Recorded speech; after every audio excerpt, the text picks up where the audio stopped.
Pretty wild. A routine special session turned into a dramatic day at the state capitol after a member of Governor Walz's cabinet was ousted by the Senate. Let's take a closer look in this morning's Digital Dive. Now, Minnesota Senate Republicans denied Commissioner of Labor and Industry Nancy LePink their approval to stay on the job, voting 32-34 against her confirmation. The department oversees workplace health and safety, which is a major concern right now during the pandemic. LePink was appointed back in February of 2019.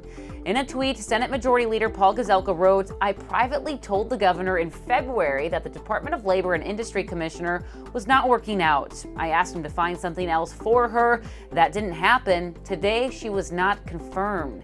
And speaking at a media briefing, Governor Walz slamming the Senate's vote.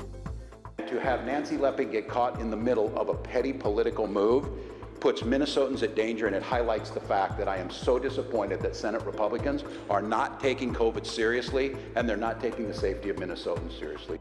Yeah, he was not happy. State leaders were quick to respond to this. You might have seen this controversial tweet from House GOP leader Kurt Dowd. He wrote, "Looks like the Senate is executing a prisoner today."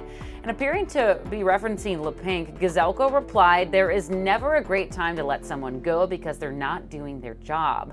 The Minnesota AFL-CIO called the move a slap in the face to working Minnesotans who are depending on their department to keep them safe on the job.